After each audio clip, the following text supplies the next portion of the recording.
महामुनी अष्टावक्र आणि जनक राजा यांच्यामधली ज्ञान चर्चा आपण पाहत आहोत.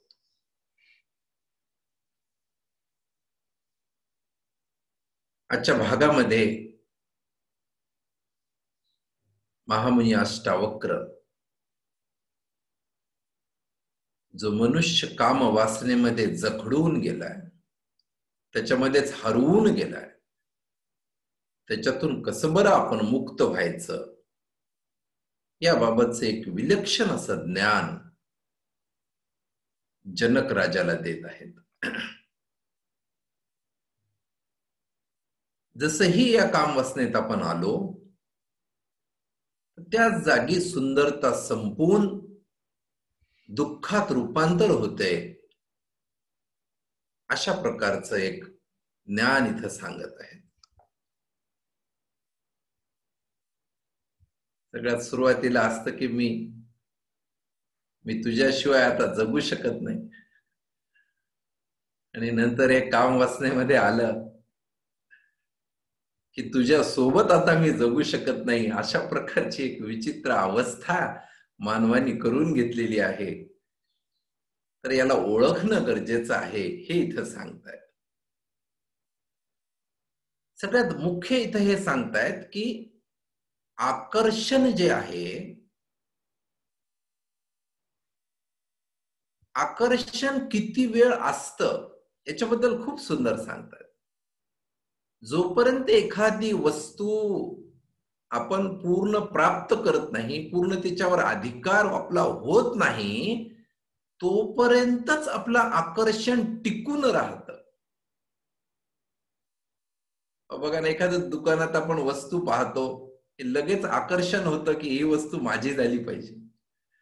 लगेच आपण पैसे देऊन विकत घेतो ती वस्तू, आणि जसंही घरी आणून ठेवलं नंतर त्याच्याकडे पाहणं तर सोडा, त्याच्यावर एवढी धूळ जमते की ते दिसत सुद्धा नाही. जसंही एखादी वस्तू प्राप्त झाली, घेतली की तिचं आकर्षण तिथं संपून जातंय. ह्या प्रकारचं ज्ञान इथं सांगतायत. कोणत्याही गोष्टीचं बघा, आपण काही मार्केटिंग करायला गेलोय, विशेष करून कपडे घेताना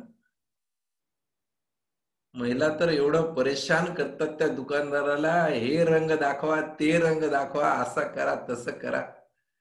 दुकानदार परेशान, ते स्वतःही परेशान, आणि नंतर काही दिवसांनी बस नॉर्मल ते विसरूनही जातात की आपण काय घेतलं होतं. कुठलीही वस्तू घेताना पण हेच करतो आपण, इतका विचार करतो. घराला रंगरंगोटी करायची आहे, नंतर लक्षात पण राहत नाही आपल्याला आपल्या घराला कोणता रंग आहे. तर हे सुरुवातीला फक्त जे मिळत नसतं, लांब वाटतं, तेव्हा त्याचं आकर्षण असतं, आणि जसं हे आपला एकदा त्याच्यावरती अधिकार आला की ते आकर्षणच तिथं संपून जातं. या प्रकारचं एक गहरं ज्ञान जनक राजाला आता इथं झालेलं आहे. आणि जनक आता म्हणतायत की असं आकर्षणाचं हे अद्वितीय ज्ञान आता मला प्राप्त झालंय, आणि त्याच वेळेस हे जसंही ज्ञान प्राप्त झालं तर त्यावेळेस ब्रह्मचर्य घटित होणार, आपोआप होणार, हे सांगतायत. ब्रह्मचर्य होण्यासाठी काही फार विशेष वेगळं काही करायची गरज नाहीये. जसंही हे आकर्षण संपलं, ऑटोमॅटिक ब्रह्मचर्य घटित होणार.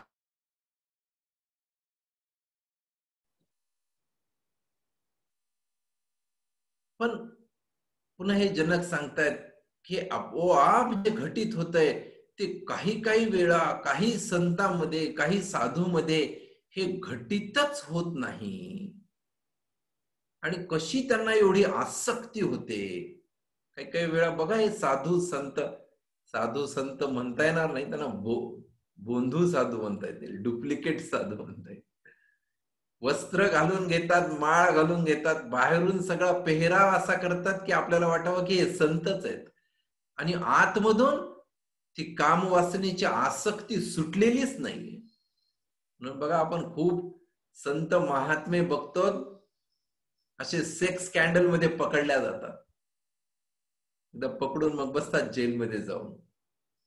ते त्यांचा दोष नाहीये, पण त्यांनी हे ब्रह्मचर्य असून सुद्धा या पवित्र ज्ञान आत्मसातच केलेलं नाही, त्या काम वासनेमध्ये अडकून बसले आणि मग फसले, असं सांगतायत जनक. मीच शुद्ध चैतन्य आत्मा आहे, फक्त ऐकलंय त्यांनी. इथं अष्टावक्र सांगतात की फक्त ऐकून नाही होणार आहे, त्याचा जोपर्यंत आपल्याला अनुभव मध्ये येणार नाही ना, तोपर्यंत हे ज्ञान आपल्यामध्ये येणार नाही. नुसतं ते पोपटपंची ऐकून याने काहीच होणार नाही. असे जे सगळे साधू संत विचित्र वागतायत, यांनी फक्त ऐकलेले म्हणतात, यांना अनुभव झाला नाही की आपण शुद्ध चैतन्य आत्मा आहोत. हे जेव्हा अनुभव एकदा व्हायला लागते, जसही अनुभव होतो, मग कशी तिथं राहणार काम वासना, हे सांगतायत इथं. पुन्हा सांगतायत की थोडस लक्षात करायचंय की अहो प्रत्येक जन्मात आपण हेच केलेलं आहे. भगवान श्रीकृष्ण सुद्धा अर्जुनाला हेच सांगतात की अर्जुना, हे सगळं तू विसरून गेलाय आणि मला सगळं लक्षात आहे. तू कित्येक जन्मात आलास आणि अशाच काम वासनेला बळी पडलास आणि तुझा मृत्यू झालाय. हे खूप वेळा घडलेलं आहे. आणि जसंही हे लक्षात यायला लागतं की अरे मी हेच केलंय का आदल्या जन्मात, आणि लक्षात आल्याबरोबर मग सांगतायत की ब्रह्मचर्य आपोआप घटित होणार. त्याला दुसरे प्रयत्न करण्याची गरज सुद्धा राहणार नाही. कारण युवा अवस्थामध्ये जननेंद्रियचं अट्रॅक्शन होणं, त्याचा मोह होणं, त्याला घ्यावंसं वाटणं, हे साहजिक आहे सांगितलेले. हा कुणाचा दोष नाहीये, हे निसर्गानेच टाकलेलं आहे त्याच्यामध्ये. पण कुठेतरी एक आत्मज्ञान पाहिजे, कुठेतरी शांत प्रसन्नता, थोडस ध्यान प्राणायामातून जसंही मन शांत व्हायला लागतं, तर मग खरी सुंदरता जी आहे ती या चैतन्यामुळे आहे, हे लक्षात यायला लागतं आपल्याला. आत्मरती सांगितलेलं आहे. आत्म्यालाच आपला रती बनवा. रती म्हणजे जोडीदार बनवा, पार्टनर बनवा. तेव्हा हे समजतं, जेव्हा मी आणि आत्मा हे एकच आहोत, हे आत्मज्ञान जेव्हा व्हायला लागतं, त्यावेळेस कसं बरं तिथं काम वासना राहू शकेल, हे सांगतायत. काम वासना येणं म्हणजेच अतृप्ती राहणे, हे सांगतायत. बघा, आत्मरती तर सोडूनच द्या, लोक आपलं रती, आपला पार्टनर बदलण्याच्या मागे आहेत. मनोमन असं वाटतं की माझा पार्टनर रोज एक वेगळा पार्टनर असावा, अशा प्रकारचे वासनेमध्ये विचार यायला लागतात. फंटॅसीज म्हणतो आपण त्याला, फॅन्टॅसीज. फॅन्टॅसीज काय, वेगवेगळे जे संभोग आपण करतोय, त्या संभोग वेगवेगळ्या पद्धतीने मी कसं रचणार, अशा प्रकारचे विचार सतत डोक्यात होत राहतात. आणि जो आपला जोडीदार आहे, जन्माचा सोबती समजतो आपण त्याला, तो सुद्धा बदलून मला कसा आनंद मिळेल. जे गोरी लोक आहेत त्यांना वाटणार सावळ्या रंगासोबत मी संभोग केला, मला कसा आनंद वाटणार. जे काळी लोक आहेत त्यांना वाटणार, त्यांना अट्रॅक्शन असतं गोऱ्या रंगाचं. ते अशा वेगवेगळ्या प्रकारचे विचार आपल्या मनामध्ये येत राहणार, आणि हीच कामवासना आहे, हे सांगतायत. अहो या कामवासनेच्या पायी आहारी जाऊन मी सांगतो कित्येक कुटुंब उद्ध्वस्त झालेली. स्त्रीला वाटतं पुरुषांच्या मनात चित्र विचित्र विचार येतात की वाईट व्यक्ती आहात. पुरुषाला तेच वाटतं की या स्त्रीच्या मनात चित्र विचित्र विचार येत असतील, किती वाईट आहे हे. दोघही एकमेकाला वाईट समजतात आणि तिथंच कुटुंबाला एक मोठी दरार पडते, एक मोठा गैरसमज होतो त्याच्यातून. वास्तविक पाहता तशी समजायची काहीच गरज नाही. हे विचार येणं सुद्धा एकदम साहजिक आहे. कुठल्याही व्यक्तीच्या, कुठल्याही पुरुष असो स्त्री असो, तिच्या मनात हा विचार येणं अतिशय साहजिक आहे, हे सांगतायत अष्टावक्र. त्याचा दोष नाहीये त्याच्यामध्ये. पण कुठेतरी साधनेतून, प्राणायामातून, ध्यानातून मन शांत करावं लागेल. आणि शांत मनात कसं काय बरं मग काम वासना उत्पन्न होऊ शकते, हे जनक इथं सांगतायत. तर याचा अतिरेक करून बघा, निसर्गाला सुद्धा हे मान्य नाहीये. ज्या दुसऱ्या देशामध्ये इतकं यांचं असं काय म्हणे, फ्री कल्चर म्हणे, आणि इतका याचा अतिरेक केला वेड्यांनी की तिथून रोगाची उत्पत्ती झाली. एड्स सारखे भयानक रोग तिथूनच उत्पन्न झाले. एका स्त्रीला तो रोग झाला की जेवढ्या पुरुषांनी तिच्यासोबत संभोग केला ना, त्या पुरुषांना पण तो रोग होणार. अशा प्रकारची चित्र विचित्र अवस्था पुरुषांनी आणि स्त्रियांनी, हे मानवांनी तयार केलेली आहे. हे काम वासनेचं प्रतीक आहे हे इथं सांगतायत. थोडासा विवेक आपलं जागृत करावा लागेल. आणि विवेक जागृत कधी होणार आहे? जेव्हा मन शांत होईल त्याच वेळेस थोडासा जर विवेक जागृत झाला तर इथं सांगतायत की आत्मरती होणार. माझा आत्मा आणि मी हाच खरा जोडीदार असं समजून एक प्रसन्नतेमध्ये, आनंदमध्ये येणार. अच्छा, या लोकांचं इथं कुठं द्वेष आणि यांना वाईट नाही संबोधलेलं आहे शास्त्रामध्ये. त्यांची निंदा नाही करत आहेत कुठं, त्यांचा सन्मानच करत आहेत.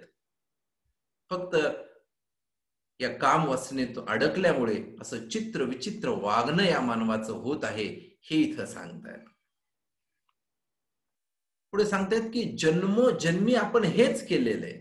कित्येक जन्मामध्ये हे आपण आसक्ती ठेवून ठेवून जन्म घेऊन परत मृत्यू झालेले आहेत.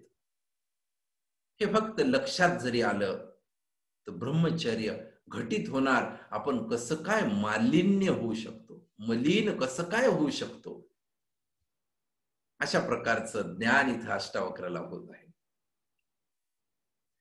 15 वर्ष 20 वर्ष एकदम युवा अवस्थामध्ये ना हे आसक्ती होणं साहजिक आहे हे सांगतायत. पण जसंही 20-25 वर्षामध्ये आसक्ती ठीक आहे, पण जसं जसं आपलं वय वाढत जातोय 40 वर्ष 50 वर्ष 60 वर्ष त्यावेळेस ऑटोमॅटिक हे सुटायला लागतं. तरुण वयात जितकं ते अट्रॅक्शन आणि जितका आपण त्याच्यात वेळ वाया घातला ना, एकदा आठवलं तर हसू येतं आपल्यालाच की काय काय नाही केलं या गोष्टीसाठी आपण.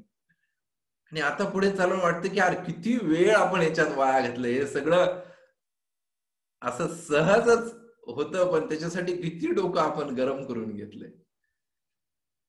पण सांगतायत शक्यतो असं वाटतं 40 50 60 एक नैसर्गिकरित्या त्याचा मोह कमी होतो, कमी व्हायला पाहिजे हे सांगतायत. काही काही वृद्ध माणसं पण अशा असतात पहा की काम वासना सुटतच नाही त्यांची. वय वृद्ध झाले, त्याचा हात हलना ना त्याचा पाय हलना, परंतु काय करणार, दिवसभर ते ब्लू फिल्म लावणार आणि त्याच्यामध्ये मग्न राहणार. असे सुद्धा बघतायत. तर इथं जनक सांगतायत की हे खरं आश्चर्य करण्यासारखी गोष्ट आहे की इतक्या वयानंतर सुद्धा शरीर थकलंय पण या आसक्तीने कसं बरं त्याला जखडून धरलंय, हे आश्चर्य करण्यासारखी गोष्ट आहे असं इथं सांगतायत. हा जो मनात त्यांनी ज्वर धरून ठेवलाय, या ज्वरला कसं काय बरं धरून ठेवलं असेल, या प्रकारचं इथं आश्चर्य व्यक्त करतायत. ब्रह्मचर्य सांगतात शरीर गरम आणि डोकं थंड असं सांगतात ब्रह्मचर्य. एकदा एका डॉक्टरकडे बसलो होतो मी. एक चांगल्या घराण्यातले खूप वृद्ध माणूस आला तिथे आणि वृद्ध माणूस येऊन त्या डॉक्टरला म्हणतोय की डॉक्टर मला असे काही तुम्ही मेडिसिन्स द्या की या वयात सुद्धा मला संभोगामधून खूप असा आनंद प्राप्ती झाला पाहिजे. वय वर्ष 80-85 आणि हे सांगतोय तो डॉक्टरला. डॉक्टर सुद्धा पैशासाठी काहीतरी औषधं देणार. हे इथं जनक ना आश्चर्य व्यक्त करतायत की असं सुद्धा इतक्या वयामध्ये सुद्धा हे काम वासनेची जी पकड आहे, ती आसक्ती आहे, ही कसं काय बरं मानवामध्ये टिकून राहते, याच्याबद्दल आश्चर्य व्यक्त करत आहे. आणि ऐकून सुद्धा आपला आत्माच खरं परमानंद आहे हे ऐकून सुद्धा याच्यामध्येच आपण अडकून राहतोय, अशा सारखी बाब फक्त आश्चर्य करण्यासारखी आहे हे सांगतायत. भारतीय संस्कृती एकदम अनूठा संस्कृती सांगितलेली, एकदम उच्च स्तरावरती आपली संस्कृती आहे, याचा अभिमान आपल्याला असायला पाहिजे. कारण बघा काही गोमटेश्वर सारख्या ठिकाणी सुंदर बाहुबली, तिथून नग्न अवस्थेमध्ये मूर्ती आहे आणि नग्न अवस्थेत जरी असली तर तिचं पूर्ण सन्मान केला गेलेला आहे, पूजा केली गेलेली आहे. कुठेही आपण नग्न अवस्थेत सुद्धा आपण कुठल्याही व्यक्तीला, मूर्तीला आपण वाईट म्हणलेलं नाहीये, विचित्र दुसऱ्या कोणत्या नजरेनं पाहिलेलं नाहीये आपण, हे इथं सांगतायत. म्हणून शास्त्रामध्ये खूप कथा पण आहेत बघा. जेव्हा पार्वती जी सती जाते आणि सती गेल्याबरोबर मग तिचे शरीराचे प्रत्येक एक एक एक अंग 52 ठिकाणी पडले सांगतायत, आणि मग 52 शक्तीपीठ तयार झाले, अशी आख्यायिका आहे, कहाणी आहे. आणि त्या देवीचे मग एक एक अंग जिथं पडलं ना, जे अवयव पडला तिथंच त्याचं पूजन करायचं, ही प्रथा आहे आपल्या इथं. जसं कुंजा देवी सांगतात, कुंजा देवीचं ते तिथं स्तन पडलेलं, तर त्या स्तनचंच तिथं पूजन केलं जातं. किंवा काही ठिकाणी कान पडलाय, काही ठिकाणी नाक पडलाय, हात पडलाय, पाय पडलाय. तसं कामाख्या सांगितलेलं, जिथं जननेंद्रियचं पडलंय तिथं, आणि मग त्या जननेंद्रियाची तिथं पूजन केलं जातं. तर आपले पूर्वज ना इतके हुशार होते, हे असं प्रत्येक एक एक अवयवाची तिथं पूजन सांगितलेलं आहे. कशामुळं? की या काम वासनेपासून आपण मुक्त व्हावं, यासाठी हे सगळे प्रचिती पूजन सांगितलेलं आहे. आणि असं पूजन करून, सन्मान करून, आदर करून आपण त्या आसक्तीपासून कसं लांब जाऊ शकतो, अशा पूर्वजांनी वेगवेगळ्या अशा पद्धती आपल्या शास्त्रामध्ये लिहून ठेवलेल्या आहेत. किंवा आपण हे पण बघतो बघा, प्राचीन असे जे मंदिर असतात ना, तर त्या मंदिराच्या बाजूला बघा वेगवेगळ्या शिल्पकला केलेल्या असतात. त्या नग्न अवस्थेत शिल्पकला आहेत. त्या मंदिराची परिक्रमा जेव्हा आपण करतो, त्याच्या गोल जेव्हा फिरतोय, ते एक एक एक एक मूर्ती बघून बघून बघून बघून मग ती काम वासना आपल्या याच्यातून निघून गेली की मग मंदिरामध्ये प्रवेश करायचा आहे, आणि मग शांत आणि प्रसन्न मनाने ध्यानस्थ व्हायचं. अशी एक सुंदर प्रथा आपल्या भारतीय संस्कृतीमध्ये करून ठेवलेली आहे. आपण महाराष्ट्रामध्ये पाहतो बा, वेरूळ आणि अजिंठाला इथं किती तिथं शिल्प तयार करून ठेवलेले. संभोगाची जी वेगवेगळी पोझिशन्स आहेत, त्या पोझिशनच्या मूर्त्या त्यांनी बनवलेल्या आहेत. अख्खे 1-2 पहाड त्या मूर्त्यांनी भरलेले आहेत. तर त्या सगळ्या मूर्तींचं पूजन सांगितलेलं आहे, सन्मान सांगितलेला आहे. आणि हे सांगतायत की हे सगळं कामवासना जरी सहज असली, तर या कामवासनेला पूर्ण करणे, याच्यावरती मात करणे, याच्यावरती विजय मिळवणे, हाच खरा पुरुषार्थ आहे. या प्रकारचं ज्ञान इथं आता जनक राजाला प्राप्त होत आहे. आणि जसंही हे कामवासना संपली ना, मगच आपल्याला खरं आनंदाची प्राप्ती होऊ शकते. या प्रकारचं विलक्षण ज्ञान इथं सांगत आहेत. जे खरं जे धन आहे, प्रेम, प्रसन्नता, हे आपल्याला प्राप्त होणार. अच्छा, हे कधी प्राप्त होणार? जेव्हा आपला पूर्ण विश्वासाने आपण साधना करतोय, प्राणायाम करतोय, आपल्या सद्गुरूवरती पूर्ण विश्वास ठेवतोय, आणि विश्वासाने जेव्हा आपण चालतो, तेव्हाच हे आपल्याला प्राप्त होऊ शकतं, हे इथं अष्टावक्र सांगतात. एकदा एका गावामध्ये एक संत आले, आणि त्या गावात एक मोठी भीषण समस्या असते की तिथं खूप दिवसापासून तिथं पाऊसच पडलेला नसतो, प्यायला सुद्धा पाणी नसतं. असे लोक सगळी भटकत राहतात पाण्यासाठी आणि परेशान राहतात. मग जसंही सगळे संत आले, मग सगळे गावकरी तिथे जमले, आणि संतांना त्यांनी प्रार्थना केली की अहो म्हणे, आमच्या इथं पाणीच नाही, तुम्ही काही करा आणि पाऊस पडेल असं काहीतरी करा तुम्ही. संत म्हणे, आपण निश्चित करूया, पाऊस निश्चित पडेल.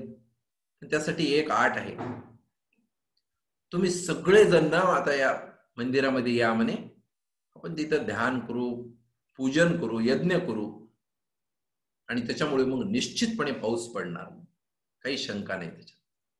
पण एकच आटच की गावातला प्रत्येक माणूस इथं आला पाहिजे आणि पूजेमध्ये विश्वासाने सहभागी झाला पाहिजे. मग ते लगेच सगळ्यांना बोलवतात आणि यज्ञाचा वेळ ठरवतात, पूजनचा वेळ ठरवतात, आणि एका मंदिरामध्ये जमतात. आणि जसंही पूजन सुरू करणार, संतांना कळतं की एक व्यक्ती याच्यामध्ये आलेला नाहीये. मग ते सांगतात की मी नाही, तुम्हाला सांगितलं होतं की प्रत्येक व्यक्ती गावातला येणं गरजेचं आहे. इथं म्हणे एक व्यक्ती कमी आहे. एक रामा नावाचा मुलगा घरीच बसलेला असतो, तो येतच नाही. मग गावकरी जातात की अरे बाबा तू चल, तिथं सगळेजण येणं गरजेचं आहे, सगळे असून मग पूजा झाली तरच पाऊस पडणार आहे. एवढे सगळे गावकरी म्हणल्यानंतर रामा येतो आणि तिथं बसतो आणि मग यज्ञ होतो, प्राणायाम होतो, ध्यान होतं. आणि जसही तो यज्ञ संपला, मुसळधार पाऊस सुरू होतो. मोठा पाऊस पडतो आणि मग मोठा पाऊस जेव्हा पडतो तेव्हा सगळे गावकरी भिजत भिजत आपल्या आपल्या घरी जात असतात. आणि तो जो रामा नावाचा एक मुलगा असतो, तो फक्त एकच मुलगा असा असतो की तो छत्री घेऊन आलेला असतो. त्याला इतका विश्वास होता त्याला की संतांनी सांगितलेले तर पाऊस पडणारच, म्हणून तो छत्री घेऊनच आलेला असतो आणि मग जाताना छत्री घेऊन मग घरी जातो. मग संत म्हणतायत की असा जेव्हा गहरा विश्वास एका माणसाचा जरी असेल ना, तर ते ईश्वराला ते काम करावंच लागतं. पण जीवनात जोपर्यंत असा प्रचंड विश्वास प्राप्त होणार नाही ना, तर आपण या कुठल्याच अशा जे अवगुण आहेत कामवासनेसारखे, हिच्यापासून कसं काय बरं आपण मुक्त होऊ शकल, हे ज्ञान आता जनक राजाला झालेलं आहे. आणि जे सांगितलेले अति सुंदर आत्मा, आत्म्याला नुसतं सुंदर नाही म्हणतात, काय म्हणतात, अति सुंदर आत्मा, अति प्रसन्नता. आणि हे जे सांगितले की कृत्य करण्यापासून किंवा काही भोगण्यापासून जे सुख आहे ते अतिशय कमी दर्जाचं सुख सांगितलेलं आहे. पंचेंद्रियापासून जे सुख मिळतंय ना, डोळ्यांनी पाहणं, कानाने ऐकणं, स्पर्श करणं, हे सगळ्या पंचेंद्रियांचं जे सुख आहे ते सीमित सुख आहे. इंद्रियांची क्षमता सुद्धा किती सांगितलेली आहे, सीमित सांगितलेली. सीमित इंद्रियांपासून सीमित सुख प्राप्त होतं आपल्याला. पण आपला आत्मा जो आहे, आपला परमात्मा जो आहे, तो कसा आहे, असीम आहे, अति सुंदर आहे आणि तो कधीच मिटणारा नाहीये, हे सांगताय तिथं. हे छोटं छोटं सुख पंचेंद्रियापासून मला थोडा वेळ मिळतं, परत रिकामं झाल्यासारखं वाटतं, पूर्ण होत नाही कधी. पण आत्म्याचं जे सुख आहे ते एकदा प्राप्त झाल्यानंतर आपल्यामध्ये पूर्णत्व येणार, हे इथं सांगतायत. आणि पुढे सांगतायत की हे सगळं समजून सुद्धा काही साधू संत ह्याच्यामध्ये अजून माझं तुझं मेरा पराया असा जो भाव येतो, हे भाव येणं, एवढं आत्मज्ञान झाल्यानंतर सुद्धा वेगळं वाटणं, पराया वाटणं, हे एक आश्चर्य आहे, हे जनक इथं सांगतात. आत्मज्ञान होऊन सुद्धा शास्त्रामध्ये अशी उदाहरणं आढळतात बघा, ज्ञानी झालेले तरी सुद्धा हे मोह माया सुटली नाही, त्याच्यावर आश्चर्य व्यक्त करतायत. जसं महर्षी व्यास जे आहे आत्मज्ञान प्राप्त झालं, पण प्रेमामध्ये ममत्वामध्ये अडकून बसले. त्यांचा जो पुत्र होता शुकदेव, शुकदेवावरती एवढी त्यांना ममता होती, त्या ममतेमध्ये अडकून बसले होते महर्षी व्यासजी. तसंच सांगतात की आत्मज्ञान प्राप्त झाल्यानंतर क्रोध येत नाही, पण दुर्वासा ऋषी जर पाहिला तर अतिशय क्रोधित असे ऋषी होते. ते छोट्या छोट्या गोष्टीवरती क्रोध करत होते. किंवा आत्मज्ञान झाल्यानंतर कामवासना नसायला पाहिजे, तर विश्वामित्र कामवासनेमध्ये इतकं ज्ञान प्राप्त झाल्यानंतर सुद्धा कामवासनेमध्ये अडकले होते. तर असं आत्मज्ञानी होऊन सुद्धा काही काही वेळा, नेहमी नाही सांगत आहेत, काही काही वेळा असं घटू शकतं, हे आश्चर्य करण्यासारखं आहे. प्रत्येक नियमाला एक अपवाद असतो, हा एक नियम आहे. असं सांगतायत की हे कधी कधी असं घडतं, जसं एखाद्या लहान बाळाला दोन डोकी काही वेळाच निर्माण होतात, तसं कधी कधी होतं. तसं कधी कधी होण्यावरती जनक राजा आश्चर्य व्यक्त करत आहे. पुढचा भाग आपण उद्याच्या भागात बघूया.